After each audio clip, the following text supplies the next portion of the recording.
اعوذ باللہ من الشیطان الرجیم بسم اللہ الرحمن الرحیم۔ السلام علیکم دوستو جیسا کہ آپ سب لوگوں کو پتہ ہے کہ سعودی عرب کی فلائٹس اوپن ہو چکی ہیں، اور پچھلی ویڈیو میں ہم نے آپ کو بتایا تھا کہ آپ سعودی عرب سفر کے لیے کن کن لیبارٹریوں سے کرونا وائرس کا ٹیسٹ کروا سکتے ہیں۔ اس ویڈیو میں ہم آپ کو کچھ مزید انفارمیشن دیں گے جو آپ کے لیے سعودی عرب سفر میں بہت اہم ثابت ہوگی۔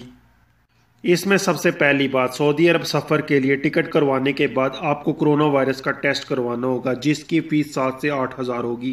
ٹیسٹ کرواتے وقت یہ ضروری ہے کہ آپ اپنے ساتھ شناختی کارڈ کی کاپی اور پاسپورٹ کی کاپی لے کر جائیں، اور ٹکٹ نمبر جو آپ کی ٹکٹ پر لکھا ہوگا۔ اور یہ یاد رکھیں کہ سعودی عرب کے لیے کرونا کے ٹیسٹ کا دورانیہ 48 آور ہے۔ آپ کے ٹیسٹ کے بعد آپ کو موبائل پر ایک میسیج آئے گا جہاں سے آپ کا ٹائم شروع ہو جائے گا، لہٰذا اس بات کا خیال رکھیں کہ آپ کا ٹیسٹ ایکسپائر نہ ہونے پائے۔ دوسری بہت اہم بات کہ سعودی عرب اس وقت صرف وہی لوگ سفر کر سکتے ہیں جن کے عروج و عہدہ اور اقامے میں ٹائم ہو، اور جو لوگ وزٹ ویزے والے ہیں، اور اگر اقامہ ویلڈ ہے اور چھٹی ختم ہو چکی ہے تو آپ کو ویٹ کرنا ہوگا، اور جیسے ہی آپ کی چھٹی بڑھے گی تو آپ ٹریول کر سکتے ہیں۔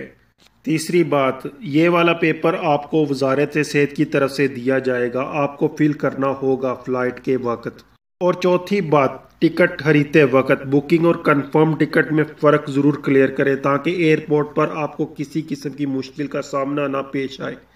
پانچویں بات کہ سفر کے دوران ماسک پہننا لازمی ہوگا، اور سعودی عرب پہنچتے ہی 3 دن کوارنٹین کرنا ہوگا۔ اور چھٹی اور آخری بہت اہم بات، جن بھائیوں کے ویزے نئے لگے تھے اور ایکسپائر ہو گئے ہیں، انشاءاللہ ایمبیسی ان کا مسئلہ جلد حل کرے گی، ویزا کسی کا بھی ضائع نہیں ہوگا۔ تو دوستو، امید کرتے ہیں دی گئی انفارمیشن آپ کو اچھی لگی ہوگی۔ مزید اس طرح کی ویڈیو کے لیے ہمارا چینل سبسکرائب کر لیں۔ تو ملتے ہیں کسی نئی ویڈیو میں، تب تک دیں اجازت، اللہ حافظ۔